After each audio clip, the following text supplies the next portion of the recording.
بسم اللہ الرحمن الرحیم۔ ایک دن میں حاجت پوری ہوگی جو قرآن کی یہ ایک سورت پڑھے گا۔ محمد صلی اللہ علیہ وآلہ وسلم نے فرمایا، اسلام میں یہ بات بار بار آئی ہے کہ حاجت کے جلدی پورا ہونے کا دار و مدار انسان کی نیت، ایمان اور اللہ کے ساتھ تعلق پر ہے۔ یہاں کچھ اہم صفات ہیں جن کے حامل افراد کی حاجت جلدی پوری ہوتی ہے۔ جو لوگ اللہ سے ڈرتے ہیں اور اس کے احکام پر عمل کرتے ہیں، اللہ تعالیٰ ان کی حاجات جلدی پوری کرتا ہے۔ اللہ تعالیٰ کا فرمان ہے، تم جو بھی مانگو گے وہ تمہیں دیا جائے گا۔ بروایت صحیح مسلم ثابت ہوا کہ جو لوگ اللہ سے سچے دل سے دعا کرتے ہیں ان کی حاجت جلدی پوری ہوتی ہے۔ حضرت محمد صلی اللہ علیہ وآلہ وسلم نے فرمایا، صدقہ دینے سے رزق بڑھتا ہے اور مشکلات دور ہوتی ہیں۔ بروایت صحیح بخاری جو لوگ اللہ کی رضا کے لیے صدقہ دیتے ہیں اللہ ان کی حاجات پوری کرتا ہے۔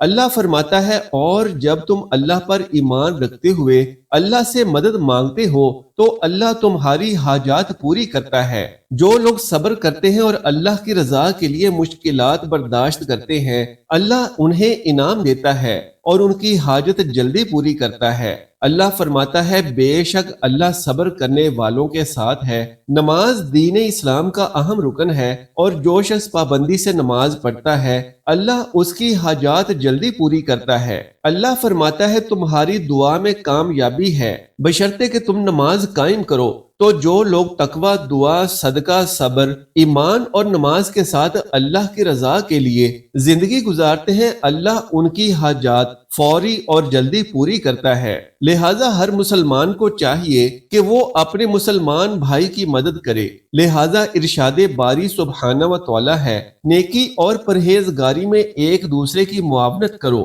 سورہ المائدہ۔ حضور نبی کریم صلی اللہ علیہ وآلہ وسلم نے ارشاد فرمایا کہ جو شخص کسی مسلمان بھائی کی مدد اور فائدے کے لیے قدم اٹھاتا ہے اسے اللہ تعالیٰ کی راہ میں جہاد کرنے کا ثواب ملتا ہے۔ حضور نبی کریم صلی اللہ علیہ وآلہ وسلم نے ارشاد فرمایا، اللہ تعالیٰ نے ایسی مخلوق کو پیدا فرمایا ہے جن کا کام لوگوں کی ضرورتوں کو پورا کرنا ہے، اور اللہ تعالیٰ نے اپنی ذات کی قسم کھائی ہے کہ انہیں عذاب نہیں کرے گا۔ جب قیامت کا دن ہوگا ان کے لیے نور کے ممبر رکھے جائیں گے، وہ اللہ سبحانہ و تعالی سے گفتگو کر رہے ہوں گے حالانکہ لوگ ابھی حساب میں ہوں گے۔ نبی رحمت صلی اللہ علیہ وآلہ وسلم نے ارشاد فرمایا، جو کسی مسلمان بھائی کی حاجت پوری کرنے کی کوشش کرتا ہے چاہے اس کی حاجت پوری ہو یا نہ ہو، اللہ تبارک و تعالیٰ کوشش کرنے والے کے اگلے پچھلے سب گناہوں کو بخش دیتا ہے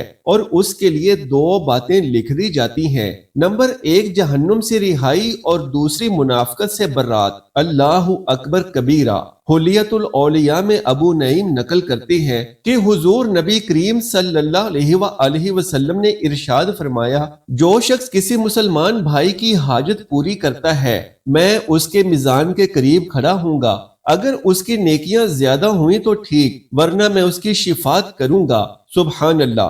حضرت انس رضی اللہ تعالی عنہ سے مروی ہے کہ حضور نبی کریم صلی اللہ علیہ وآلہ وسلم نے ارشاد فرمایا، جب کوئی شخص مسلمان بھائی کی ضرورت کو پورا کرنے کے لیے چلتا ہے تو اللہ تعالی ہر قدم کے بدلے اس کے نامہ اعمال میں 70 نیکیاں لکھ دیتا ہے اور 70 گناہ معاف کر دیتا ہے۔ اگر وہ حاجت اس کے ہاتھوں پوری ہو جائے تو وہ گناہوں سے ایسے پاک ہو جاتا ہے جیسے ماں کے پیٹ سے آیا تھا، اور اگر اسی دوران اس کی موت واقع ہو جائے تو بلا حساب جنت میں جائے گا۔ حضرت ابن عباس رضی اللہ تعالی عنہ سے مروی ہے، حضور نبی کریم صلی اللہ علیہ وآلہ وسلم نے ارشاد فرمایا، اللہ تعالیٰ کے کچھ ایسے انعامات ہیں جو ان لوگوں کے لیے مخصوص ہیں جو لوگوں کی حاجت روائی کرتے ہیں، اور جب وہ یہ طریقہ چھوڑ دیتے ہیں تو اللہ تعالیٰ وہ انعامات دوسروں کو منتقل کر دیتا ہے۔ اسی طرح ایک اور مقام پر حضور نبی کریم صلی اللہ علیہ وآلہ وسلم نے ارشاد فرمایا، جو کسی مسلمان کی پریشانی کو دور کرے گا اللہ تعالیٰ قیامت کی پریشانیوں میں سے اس کی ایک پریشانی دور فرمائے گا۔ اللہ کریم بے شمار صفات و کمالات کا مجموعہ ہے، اور اس کی ایک صفت یہ بھی ہے کہ وہ تمام مخلوق کا فریاد رس یعنی ان کی ضروریات اور سوالات کو پورا فرمانے والا ہے۔ دکھ، درد اور پریشانیوں کی ماری مخلوق اسے پکارتی اور اپنی من مانی مرادیں پاتی ہے۔ اللہ رب العزت نے مخلوق میں سے اپنے پسندیدہ اور برگزیدہ بندوں کو بھی یہ اختیارات عطا فرمائے ہیں کہ وہ مخلوق کے کام آتے، اللہ کی عطا سے ان کی فریادیں سنتے اور پوری کرتے ہیں۔ یاد رہے کہ ہم اہل اسلام کا عقیدہ و ایمان ہے کہ حقیقی طور پر مدد کرنے والا صرف اللہ کریم ہی ہے، باقی سب اس کی عطا اور کرم ہی سے مدد کرتے ہیں، اور یہ قرآن و حدیث سے ثابت ہے، جیسا کہ اللہ کریم کا فرمان عالی شان ہے۔ ترجمہ کنز الایمان، تو بے شک اللہ ان کا مددگار ہے، اور جبرائیل اور نیک ایمان والے اور اس کے بعد فرشتے مدد پر ہیں۔ سورہ تحریم۔ اسی طرح حدیث شریف میں ہے، حضور نبی رحمت صلی اللہ علیہ وآلہ وسلم فرماتے ہیں، جب تم میں سے کسی کی کوئی چیز گم ہو جائے یا مدد کی ضرورت ہو لیکن ایسی جگہ ہو کہ جہاں کوئی مددگار نہ ہو، تو اسے چاہیے کہ یوں پکارے، یا عبادی اللہ اغیثونی، یا عبادی اللہ اغیثونی فإن اللہ عباد لا نراہم۔ ترجمہ، اے اللہ کے بندوں میری مدد کرو، اے اللہ کے بندوں میری مدد کرو، کہ اللہ کے کچھ بندے ہیں جنہیں ہم نہیں دیکھتے۔ حضرت عتبہ بن غزوان رضی اللہ تعالی عنہ حضور نبی کریم صلی اللہ علیہ وآلہ وسلم سے روایت کرتے ہیں کہ آپ صلی اللہ علیہ وآلہ وسلم نے فرمایا، جب تم میں سے کسی کی کوئی شے گم ہو جائے یا تم میں سے کوئی مدد چاہے اور وہ ایسی جگہ ہو جہاں اس کا کوئی مددگار بھی نہ ہو، تو اسے چاہیے کہ یوں پکارے، اے اللہ تعالیٰ کے بندوں میری مدد کرو، اے اللہ تعالیٰ کے بندوں میری مدد کرو۔ یقیناً اللہ تعالیٰ کے ایسے بھی بندے ہیں جنہیں ہم دیکھ نہیں سکتے لیکن وہ لوگوں کی مدد کرنے پر مامور ہیں۔ اور راوی بیان کرتے ہیں کہ یہ آزمودہ بات ہے۔ اس حدیث کو امام طبرانی نے روایت کیا ہے۔ امام حیثمی نے فرمایا کہ اس کے رجال سکہ ہیں۔ ناظرین کرام، گرناتا کا ایک آدمی ایسی بیماری میں مبتلا ہو گیا کہ حکیم و طبیبوں کے پاس جس کا کوئی علاج نہیں تھا، حضرت ابو عبداللہ رحمت اللہ علیہ نے اس آدمی کی تندرستی کے لیے نبی کریم صلی اللہ علیہ وآلہ وسلم کی بارگاہ میں ایک درخواست زائرین طیبہ کے ہاتھوں لکھ بھیجی، جس کا کچھ مضمون یوں تھا، یہ شخص طویل عرصے سے سخت بیماری میں مبتلا ہے اور شفا کی درخواست ہے، جو اللہ کے رسول صلی اللہ علیہ وآلہ وسلم کے روضہ اطہر کے وسیلے سے شفا کا طلبگار ہے، اس کے قدموں نے کام کرنا چھوڑ دیا ہے، وہ صرف ہاتھ سے اشارہ کر سکتا ہے، یا خاتم الرسل صلی اللہ علیہ وآلہ وسلم، اے شفاعت فرمانے والے، یہ ایک ایسے بیمار کی درخواست ہے کہ جس کا دل رو رہا ہے اور نگاہیں شرم کی وجہ سے جھکی ہوئی ہیں۔ آپ کی ظاہری حیات اور اس کے بعد بھی ہم آپ سے پر امید ہیں کہ آپ یقینی خطروں کو بھی دور فرما دیں گے۔ ناظرین، جو ہی وہ قافلہ روضہ اطہر پر حاضر ہوا اور درخواست میں لکھے اشعار پڑھے گئے تو وہ بیمار بالکل تندرست و توانا ہو گیا جس آدمی کو درخواست دی گئی تھی۔ جب وہ واپس آیا تو کیا دیکھتا ہے کہ وہ مریض ایسا تندرست ہو چکا ہے جیسے کبھی بیمار ہی نہیں ہوا تھا۔ اس امت کو پروردگار عالم نے مختلف خصوصیات سے نوازا ہے۔ ان میں سے ایک خصوصیت یہ ہے کہ اللہ تعالیٰ نے اس امت کو دعا مانگنے کا حکم دیا ہے اور اس کی قبولیت کا وعدہ فرمایا ہے۔ لہٰذا ایک مسلمان کے لیے دعا کی اہمیت اور افادیت بہت بڑی ہے۔ دعا کے ذریعے انسان اپنی حاجات و ضروریات کو اپنے خالق و مالک کے سامنے بغیر کسی جھجک کے پیش کر کے اپنی مراد مانگ سکتا ہے۔ جو شخص دعا نہیں مانگتا، اللہ تعالیٰ اس سے ناراض ہوتے ہیں اور اس کے لیے عذاب کی وعید وارد ہوئی ہے۔ اللہ سبحانہ و تعالیٰ کا ارشاد ہے، وَقَالَ رَبُّكُمُ ادْعُونِي أَسْتَجِبْ لَكُمْ إِنَّ الَّذِينَ يَسْتَكْبِرُونَ عَنْ عِبَادَتِي سَيَدْخُلُونَ جَهَنَّمَ دَاخِرِينَ۔ سورہ مومن۔ اور اس کا ترجمہ ہے، اور تمہارے پروردگار نے کہا ہے کہ مجھے پکارو اور میں تمہاری درخواست قبول کروں گا۔ جو لوگ میری عبادت سے سرتابی کرتے ہیں وہ ان قریب جہنم میں ذلیل ہو کر داخل ہوں گے۔ ناظرین کرام، حدیث کی کتابوں میں بہت سی حدیثیں ملتی ہیں جن سے دعا کی حقیقت، اہمیت اور افادیت کا پتہ چلتا ہے۔ رسول اکرم صلی اللہ علیہ وآلہ وسلم ہر وقت اللہ تعالیٰ کے ذکر میں رطب اللسان رہتے تھے۔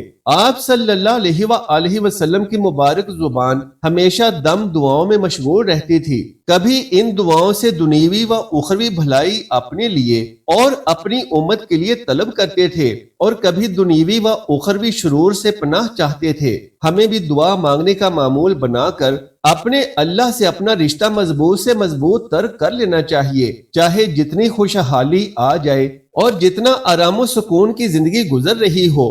دعا سے بندے کو کبھی بھی غفلت نہیں برتنی چاہیے، بلکہ جتنا ممکن ہو سکے دعا میں مشغول رہنا چاہیے، کیونکہ دعا بھی ایک عبادت ہے۔ پھر عبادت سے کیسی غفلت؟ اگر ہم غفلت کرتے ہیں تو یہ پروردگار کی نافرمانی ہے۔ دعا سے جہاں آقا اور بندے کا رشتہ مضبوط ہوتا ہے اور تعلق استوار ہوتا ہے، وہیں اس سے بندہ اپنی بے مائگی و ضعف، عجز و انکساری اور اطاعت و بندگی کا اعتراف کرتا ہے۔ قرآن کی وہ سورت جسے پڑھنے سے حاجت فوراً پوری ہونے کی دعا کی جاتی ہے اور وہ حاجت پوری ہو جاتی ہے، یعنی وہ دعا قبول ہو جاتی ہے، وہ سورت یہ ہے۔ اس سورت کی تلاوت سے اللہ کی مدد اور مشکلات کا حل ملنے کی بڑی فضیلت آئی ہے۔ حضرت عبداللہ ابن عباس رضی اللہ تعالی عنہ سے روایت ہے کہ نبی کریم صلی اللہ علیہ وآلہ وسلم نے فرمایا، جو شخص سورہ فتح کی تلاوت کرتا ہے، اللہ سبحانہ و تعالی اس کی حاجات پوری کرتا ہے اور مشکلات دور کرتا ہے۔ اس سورہ کی تلاوت میں برکت ہے اور یہ سورت مشکلات کے حل کے لیے اور کامیابی کے لیے پڑھی جاتی ہے۔ اس کے علاوہ یہ سورت ایمان کی قوت بڑھاتی ہے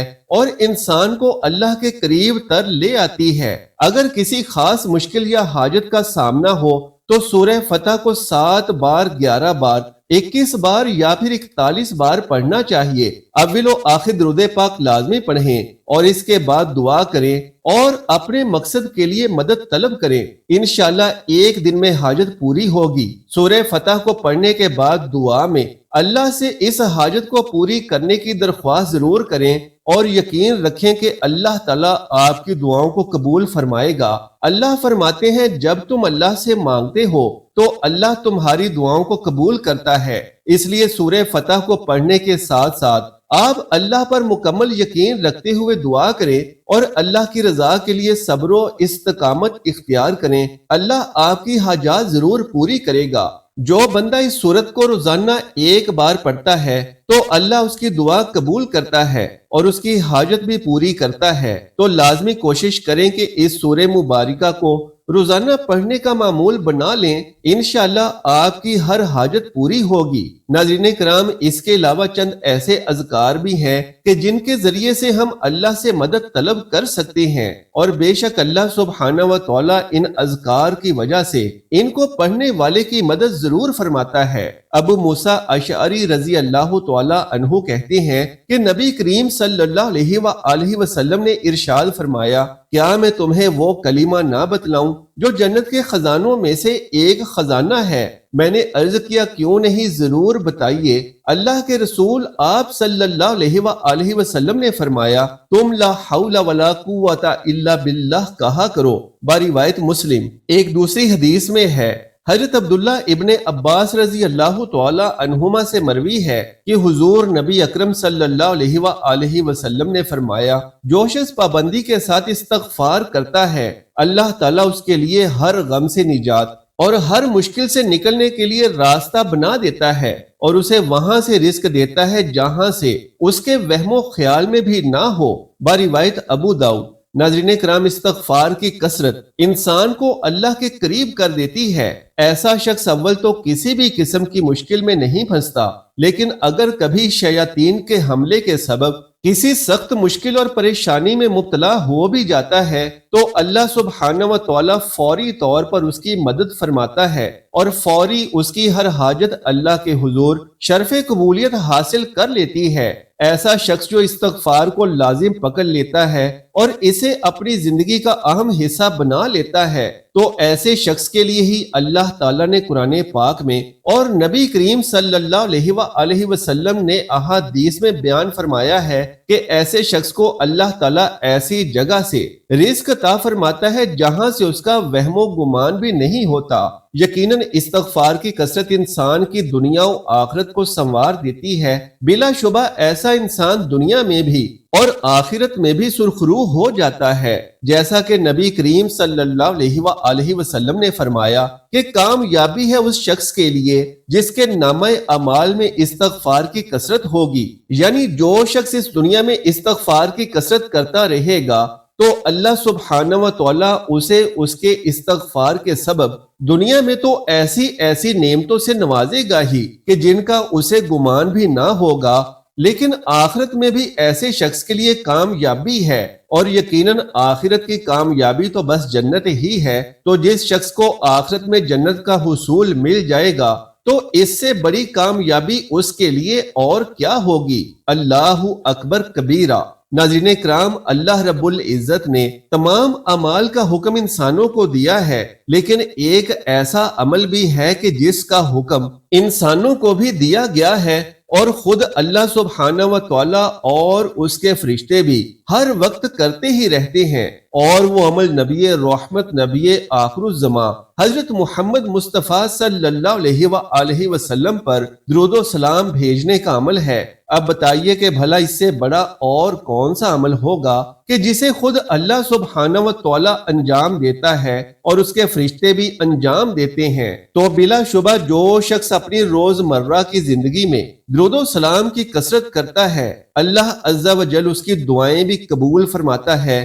اور اس دنیا و آخرت میں اس کے لیے کامیابیاں اور کامرانیاں لکھ دیتا ہے۔ سبحان اللہ والحمد للہ ولا الہ الا اللہ واللہ اکبر۔ اللہ تبارک و تعالیٰ سے دعا ہے کہ نیکی کی بات کو سننے، سمجھنے اور اس پر عمل کرنے کی طاقت و توفیق مرحمت فرمائے۔ میرا سنانا اور آپ کا سننا اپنی بارگاہ میں قبول و منظور فرمائے، آمین یا رب العالمین۔ محترم ناظرین، آخر میں درخواست ہے کہ ایک بار اللہ کا کوئی سا بھی پیارا سا نام نیچے کمنٹ باکس میں لکھ دیں اور اس معلوماتی ویڈیو کو لائک اور شیئر کر دیجئے اور میرے اس اسلامی و اصلاحی چینل کو سبسکرائب کر لیجئے۔ جزاک اللہ خیرن کثیرا۔ اللہ ہم سب کا حامی و ناصر ہو۔